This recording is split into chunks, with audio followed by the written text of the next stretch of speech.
Bienvenidos a todos a la continuación de nuestra serie Fundamentos del Discipulado. Esta es la serie que estamos estudiando en este trimestre, abril a junio del 2023. Fundamentos del Discipulado. Es un tema muy importante, como sabemos, en nuestra iglesia.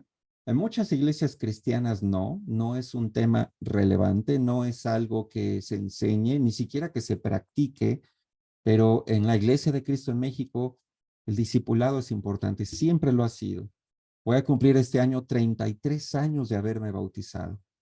Y hace 33 años descubrí por primera vez en mi vida lo que era el discipulado bíblico, el discipulado cristiano, y desde entonces lo considero una parte muy importante de la vida de un creyente, de un cristiano bíblico, como que es una parte que no podemos hacer a un lado.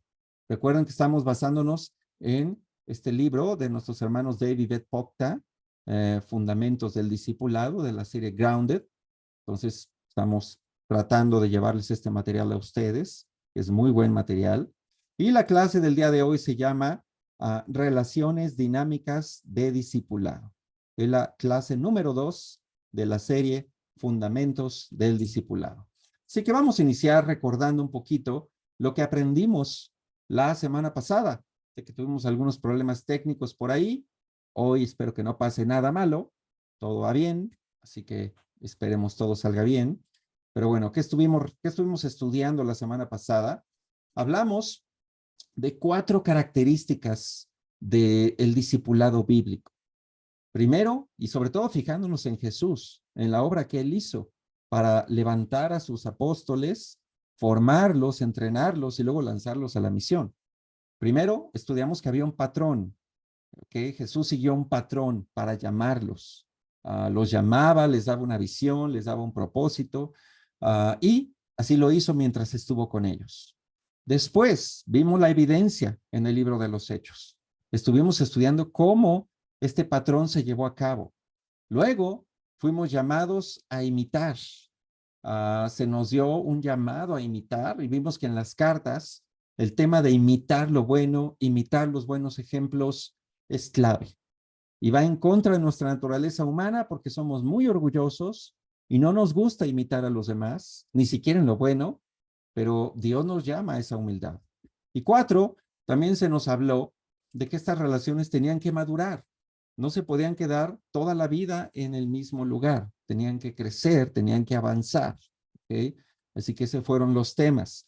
Y a través de estos 4 elementos es como se iban formando relaciones dinámicas de discipulado. Así que hoy vamos a estudiar este segundo tema, ¿no?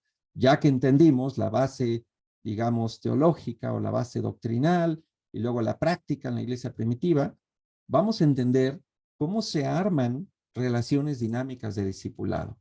¿Y a dónde vamos a ir para descubrir esto? Pues obviamente a la Biblia. Como dice aquí este texto en la pantalla, la Biblia tiene muchos ejemplos increíbles de relaciones dinámicas de discipulado. Y somos llamados a imitar sus cualidades. No solamente fue Jesús y los apóstoles. No solo fue Pablo con Timoteo o con Tito. Hubo más. Y de hecho hoy vamos a estudiar el Antiguo Testamento. Vamos a tratar de aprender cómo incluso desde el Antiguo Testamento ya había relaciones, podemos llamarlo así, de discipulado. De esa conexión de entrenamiento, maestro, aprendiz, amigo, compañero, mentor, coach, toda esa combinación de cosas ya se estaba dando en varias relaciones en el Antiguo Testamento. Así que hoy te voy a plantear varios modelos de relaciones cercanas que hubo en el Antiguo Testamento y vamos a tratar de descubrir qué podemos aprender para nuestra vida. Así que la primera de estas relaciones es la relación de compañeros, una relación de compañeros, ¿ok? Aquí que tenemos en pantalla, tenemos a Moisés, el Antiguo Testamento registra este momento, y a 2 personas ayudándole a levantar sus brazos. Justamente vamos a estudiar este pasaje, que está en Josué 17:10. Aquí está en pantalla, y acompáñame a estudiarlo. Dice, Josué siguió las órdenes de Moisés y les presentó batalla a los amalecitas. Por su parte, Moisés, Aarón y Hur subieron a la cima de la colina. Mientras Moisés mantenía los brazos en alto, la batalla se inclinaba en favor de los israelitas. Pero cuando los bajaba, se inclinaba en favor de los amalecitas. Cuando a Moisés se le cansaron los brazos, tomaron una piedra y se la pusieron debajo para que se sentara en ella. Luego Aarón y Hur le sostuvieron los brazos, uno el izquierdo y otro el derecho, y así Moisés pudo mantenerlos firmes hasta la puesta del sol. Fue así como Josué derrotó al ejército amalecita a filo de espada. Muy bien. Seguramente has leído este pasaje o lo conoces. El gran Moisés, el gran patriarca, ¿no? El gran profeta también, llamado a liberar a Israel, especial para Dios. Bueno, este Moisés llegó un momento en su vida que necesitó ayuda y tuvo compañeros. Podemos ver aquí que un compañero suyo era Aarón y otro era Hur, un israelita, y ellos le ayudaron a levantar los brazos y mantenerlos arriba durante toda la batalla, para que así, pues Josué, que estaba en la batalla, derrotara al ejército amalecita. Pero él necesitaba mantener los brazos arriba y no podía solo, no podía solo. Y lo que estamos viendo aquí es que Moisés se dejó ayudar por sus compañeros. Vamos a ver algunas características de Moisés aquí en estas dos escrituras. No tienes que ir allá, pero las dejamos ahí de referencia. En Éxodo 3, del 9 al 11, cuando Moisés es llamado, nos dice la Biblia que él tenía unos 80 años de edad. Y también, cuando Dios lo llama en ese pasaje, la respuesta de Moisés fue, ¿y quién soy yo? Es decir, Moisés se sentía inadecuado para el llamado. Él sentía que él no era el que debía hacer esa misión. Casi como si Dios se hubiera equivocado. Se equivocó Dios de candidato. No, Dios, yo no soy, yo no puedo. Pero él honestamente se sentía así. Yo no soy adecuado. Yo no soy suficiente para semejante llamado. En Éxodo 4, 10 al 16, igual cuando está en esta dinámica con Dios y Dios lo está llamando, Moisés se resiste, pero en ese diálogo Moisés reconoció que estaba limitado. Él reconoció, por ejemplo, que no era elocuente para hablar, no sabía hablar en público. Bueno, mucha gente pues no lo sabe tampoco, esto no es algo que nacemos con eso, ¿verdad? Se tiene que aprender, pero él tenía miedo de hablar y tenía que pararse ante miles de personas y obviamente le daba pánico. Entonces Dios vio esta limitación y dijo, bueno, ok, te voy a poner a tu hermano Aarón para que te ayude. Y Aarón entonces comenzó a ayudar desde ese momento a Moisés. Pero ¿qué vemos en Moisés? Un hombre humilde, un hombre que reconocía que estaba limitado y que reconocía que necesitaba compañeros, que él no podía solo. Necesitaba compañeros para cumplir la misión que Dios le estaba encargando. Así que ese pasaje que vemos en Josué 17, cuando está Moisés y le están ayudando, levantando los brazos, Aarón y Hur, para ese punto, todo el trasfondo que hay atrás es un hombre que reconocía que necesitaba ayuda. Bien pudo haberse portado orgulloso y decirle, no, yo no necesito a nadie, ninguno de ustedes dos, yo puedo solo, yo soy el líder, yo lo voy a hacer. Pero no, él necesitaba ayuda y lo reconocía. ¿Ves? Y también reconocía que estaba limitado. Cuando tú y yo reconocemos que estamos limitados, reconocemos también que necesitamos ayuda de los demás en áreas donde nosotros no somos expertos, en áreas donde no tenemos experiencia, en áreas donde no sabemos bien las cosas, siempre necesitamos ayuda. Por eso aquí, en este modelo de compañeros que vemos con Moisés, nos surgen dos preguntas. La primera, ¿tenemos la humildad suficiente para admitir dónde somos inadecuados? ¿Estás consciente, hermano, hermana, cristiano que hoy me escuchas, de dónde tú eres inadecuado completamente? ¿En qué áreas de plano no eres bueno? ¿En qué áreas espirituales me refiero, no? No estoy hablando de habilidades técnicas del trabajo o clases en la escuela, no, estoy hablando de temas espirituales. ¿En qué áreas de tu vida espiritual eres completamente inadecuado? Tal vez te falta mucha empatía con las personas, tal vez te falta sabiduría, tal vez te falta dominio propio, tal vez te falta más discernimiento, ¿no? Esas son cosas que tenemos que ubicar en nosotros. ¿Dónde somos inadecuados? Y la segunda pregunta es, ¿me he rodeado de personas a quienes les permito ayudarme y levantarme en esas áreas?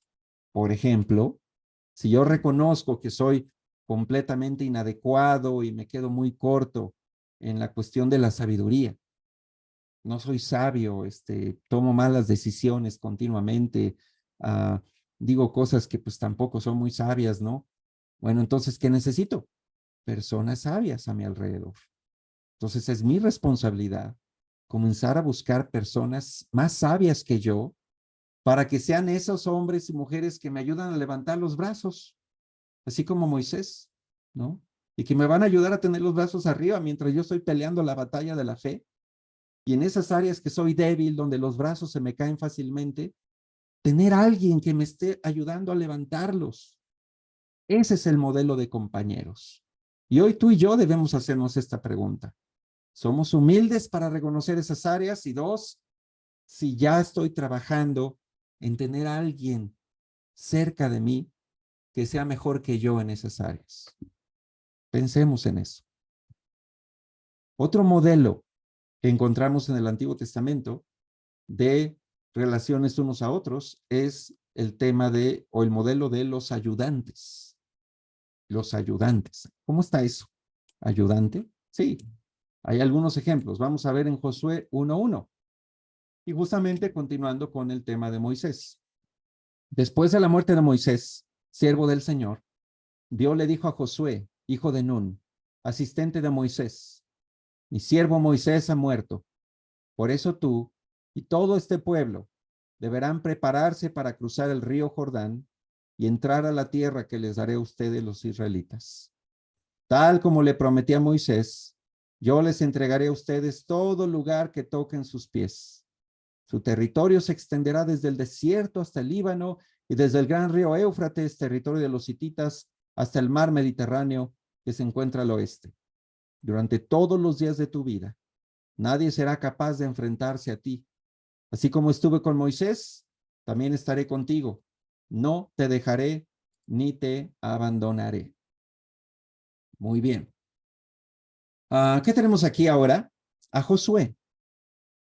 Josué era el segundo a bordo con Moisés. Era su ayudante. Pero para Josué 1, Moisés ya había muerto. ¿Y qué estaba pasando con Josué? Bueno, pues Josué estaba tomando el lugar de Moisés. Ahora Josué iba a continuar con la misión. Iba a continuar dirigiendo a todo Israel. Pero para que Josué llegara a este punto, pasaron varias cosas en el camino. ¿Okay? Por ejemplo, en Éxodo 24:12 al 13, está registrado que Josué era el asistente de Moisés y solo él subió con Moisés al encuentro con Dios. Aquella vez que subió a la montaña y Dios le habló con voz de trueno y relámpagos y todo el pueblo estaba asustado. Bueno, Moisés no anduvo solo allá arriba. Subió Josué con él. Y Dios le dio a Moisés las tablas de los 10 mandamientos, pero no estaba solo, estaba Josué con él.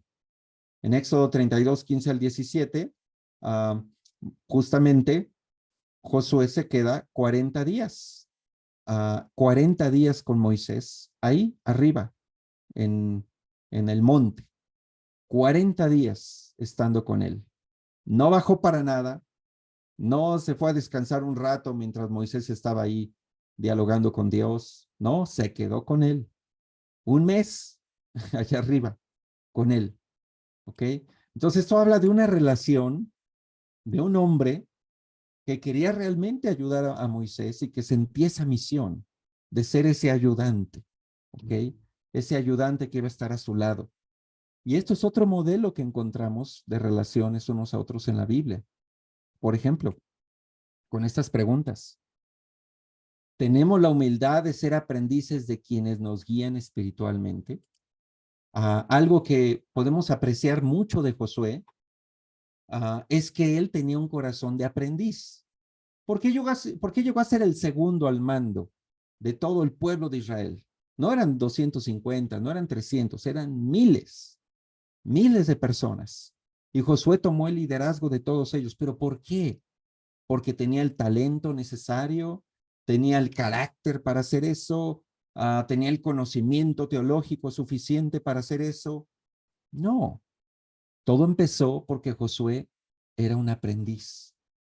Él quería aprender de Moisés y quería realmente ser un ayudante de Moisés. Entonces, estando todo el tiempo con Moisés, ayudándolo y aprendiendo de él, pues llegó un momento en que Dios consideró que él podía quedarse al frente. Fue Dios quien lo puso, no solo Moisés. ¿Ok? Aquí podemos darnos cuenta la importancia de tener un corazón de aprendiz con aquellos que nos guían espiritualmente. ¿Ok? No solo pedirles consejos para resolver problemas de nuestra vida, sino aprender de ellos. ¿Cómo hacen las cosas? ¿Cómo dan un estudio de la Biblia? ¿Cómo resuelven un asunto? ¿Cómo aconsejan a otros? ¿Cómo dirigen un grupo? ¿Cómo esto? ¿Cómo el otro? Ese corazón de aprendiz, percibo yo que se ha perdido mucho en nuestra iglesia. Al inicio, todos teníamos ese chip. Vamos a ser aprendices. Y todos queríamos aprender, queríamos estar cerca de alguien que nos pudiera enseñar. Hoy veo mucha resistencia al tema de ser enseñado. Hoy tal vez vemos más como, no, pues yo tengo mis ideas, yo tengo mis formas, yo sé cómo. Y falta ese espíritu de Josué, de un aprendiz. Nunca, hermano, hermana, nunca dejamos de aprender. Voy a cumplir 33 años en la fe y sigo aprendiendo de otros. Cómo ser un cristiano, cómo dirigir mi matrimonio, mi familia, cómo esto, cómo el otro. Tengo que seguir aprendiendo. No lo sé todo. Necesito guías en mi vida. Y segunda pregunta importante, ¿ya tienes a alguien cerca de ti de quien estás aprendiendo? A ver, quiero que pienses bien esto. Si hoy te preguntamos, a ver, dime rápido, ¿de quién estás aprendiendo hoy? ¿Con quién estás caminando? ¿Qué dirías? ¿Tendrías una respuesta rápida? ¿Te vendría un nombre rápido a la mente? ¿O dudarías? Bueno, aprender de alguien. No, pues la verdad, no, pues tiene rato que no hago eso. ¿A poco todavía se hace? Bueno, sí, es bíblico. Necesitamos aprender de otros. Entonces pregúntate, hermano, hermana, ¿de quién estás aprendiendo hoy a ser un mejor creyente? Si no tienes a nadie, pues hay un problema. Y es el problema que tú tienes. Necesitas crecer en humildad y aceptar estos modelos. Todos necesitamos aprender de alguien. ¿Ok? Tú, yo, todos. Nadie se escapa. Tercer modelo, modelo de unidad. Es otro modelo en el Antiguo Testamento que encontramos de relaciones unos a otros. Vamos a ver aquí en 1 Samuel 23, 15 al 18. Dice, estando David en Ores, en el desierto de Sif, se enteró de que Saúl había salido en busca o en su busca con la intención de matarlo. Jonatán, hijo de Saúl, fue a ver a David en Ores y lo animó a seguir confiando en Dios. No tengas miedo, le dijo, que mi padre no podrá atraparte. Tú vas a ser el rey de Israel y yo seré tu segundo. Esto hasta mi padre lo sabe. Entonces los dos hicieron un pacto en presencia del Señor. Después de lo cual, Jonatán regresó a su casa y David se quedó en Ores. 1 Samuel 23, 15 al 18. Bueno, aquí tenemos la historia ahora de David y Jonatán. Hay varios pasajes en estas cartas de Samuel, especialmente 1 Samuel, que nos hablan de la relación que tenía David con el hijo del rey Saúl, que se llamaba Jonatán. Y lamentablemente Saúl se puso en contra de David, y se recuerda la historia, lo comenzó a perseguir, lo quería matar realmente, pero Dios había decidido que David fuera el rey de Israel. Y Jonatán estaba en medio, y entre la lealtad a su padre rebelde y extraviado en su corazón, o la amistad con David. ¿Qué podemos ver en el tema de Jonatán? 1 Samuel 18, 1 al 4, nos habla de cómo ellos comenzaron su amistad. Y la Biblia dice que desde aquel tiempo se formó una amistad entrañable. Esa es la expresión que usa la NBI. Amistad entrañable con David. Y también habla ese pasaje de que hicieron un pacto de amistad. Que se comprometieron en esa amistad. No eran amigos solo de ir al cine y comer palomitas y ya, cada quien para su casa. No, era una amistad profunda, cercana, comprometida, en las buenas y en las malas. Y realmente pasaron varias malas entre ellos, pero fueron fieles uno al otro. 1 Samuel 23, 14 al 18, en este pasaje que leímos justamente, Jonatán reconoció que David sería el primero. Y aunque Dios iba a desplazar a su propio padre, Jonatán fue humilde y aceptó la voluntad de Dios. Y tenía como algo muy especial la amistad con David. ¿Okay? Este es un modelo de unidad, un modelo de una amistad profunda, de lealtad, de compromiso uno con el otro, de que están uno para el otro en buenos tiempos, pero también en los malos tiempos. Esa es la lección que nos deja esta relación de David con Jonatán. Y por eso debemos hacernos estas preguntas. ¿Con quién nos hemos comprometido a una amistad espiritual profunda? Si el día de hoy te preguntamos, a ver, ¿con quién ya hiciste un compromiso de una amistad profunda? ¿Podrías decir rápido un nombre? De un hombre, de una hermana, de un hermano. ¿Ya sabes con quién? ¿Está claro para ti? ¿O no tienes esto? No tienes estas amistades. No hay ninguna amistad con la que tengas como ese pacto de amistad, ese compromiso. Y no me refiero a ser cómplices, compadres y solaparse uno al otro para lo malo. No, eso es muy fácil, ¿eh? Eso es súper fácil. El mundo lo hace todo el tiempo. Pero no, yo me refiero a una amistad espiritual, una amistad donde realmente uno al otro se importan y se ayudan.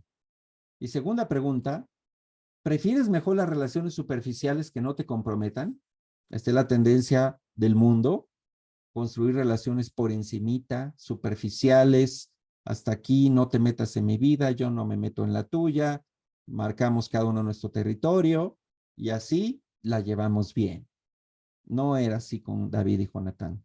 Ellos hablaban de todo, lloraban juntos, se animaban uno al otro en problemas, se desafiaban también, o sea, era una amistad espiritual. ¿Tenemos hoy algo así, hermano, hermana? ¿Disfrutamos de este tipo de amistades en el discipulado o con otros hermanos? Es buena pregunta para hacernos.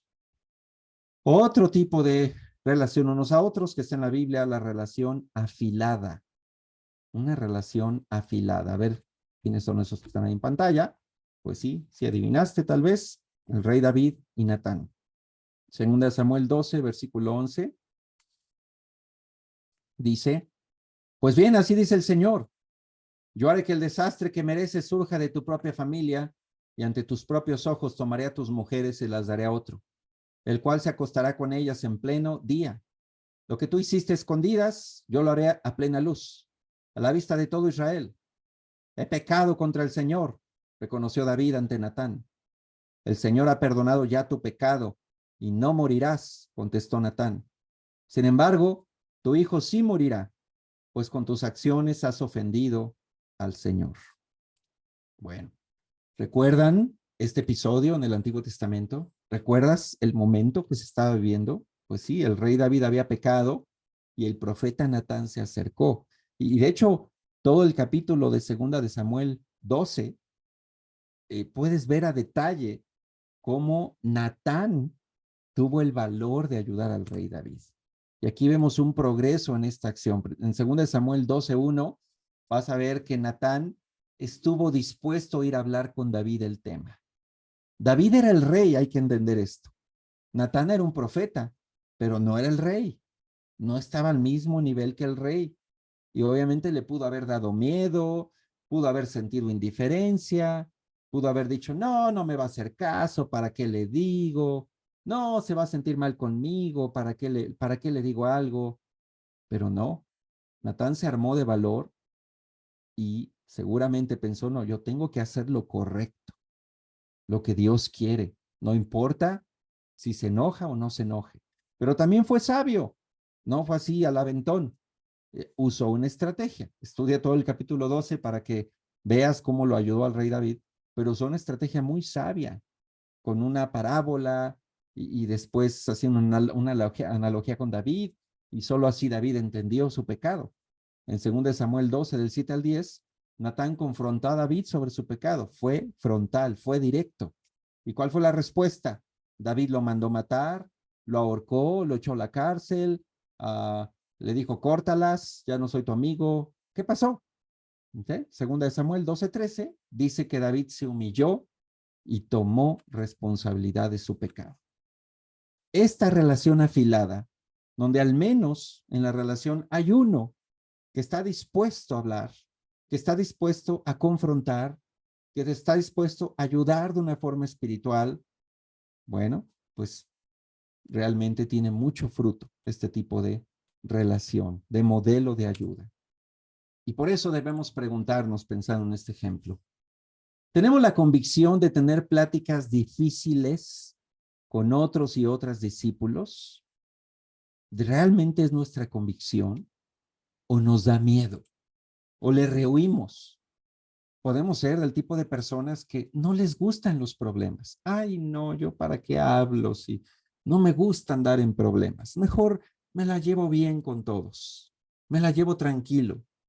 Bueno, déjame decirte que esa no es la actitud de un creyente bíblico. La Biblia nos llama a algo distinto. La Biblia nos llama a ser profetas a veces, donde tenemos que ver a los ojos a la persona y ayudarle con respecto a su pecado. Y eso nunca es agradable. Es la parte que a mí no me agrada para nada del discipulado, ¿verdad? A nadie nos gusta eso, pero está en la Biblia, es la voluntad de Dios. Necesitamos abrazarlo y hacerlo parte de nuestra vida. Y segunda pregunta, ¿tenemos la humildad suficiente para ser accesible con quienes desean tener esas pláticas con nosotros? A lo mejor sí hay Natanes a nuestro alrededor y Natanas, ¿verdad? Pero a lo mejor nosotros somos del tipo de personas, no. Si me vas a hablar de algo de mí, no, ahorita no quiero hablar. Ahorita no estoy de humor. Ahorita no me digas nada de eso. Hablemos mejor de otro tema, de cómo quedó la selección en el partido, ¿no? Mejor vamos a hablar de eso. Hay hermanos que huyen a las confrontaciones por su pecado. Y eso tampoco es de un creyente bíblico. Tampoco es de una persona que tiene fe. Dios nos llama a ser humildes. Hermana, esto que te digo no es fácil. Para mí no ha sido fácil. Eso es algo que me ha costado. Toda mi vida cristiana he tenido que negarme a mí mismo con el tema de ser abierto, con el tema de pedir ayuda, con el tema de recibir ayuda, dejarme ayudar, que me corrijan, ser corregido. Todavía me cuesta, honestamente, todavía me cuesta. Pero ¿qué tengo que hacer? Orar y pedirle a Dios que me ayude. Mañana tengo mi tiempo de discipulado. Sí, yo también tengo. Y también rindo cuentas. Y mañana necesito orar para llegar a ese tiempo con un corazón humilde y no llegar todo arrogante, orgulloso, ahí queriendo echar pleito, ¿no? Y viendo a ver cómo volteó la tortilla, como decimos en México, ¿no? Sí, pero tú también. No, necesito llegar con humildad. Y así debemos ser cada vez que vamos a hablar con un hermano, una hermana, algo serio, algo importante. Hay que orar, hay que prepararnos para esas pláticas, ¿ok? Y hay más ejemplos, ya no nos da tiempo, pero está, por ejemplo, Elías y Eliseo en el Antiguo Testamento, un gran modelo también que vale la pena estudiar.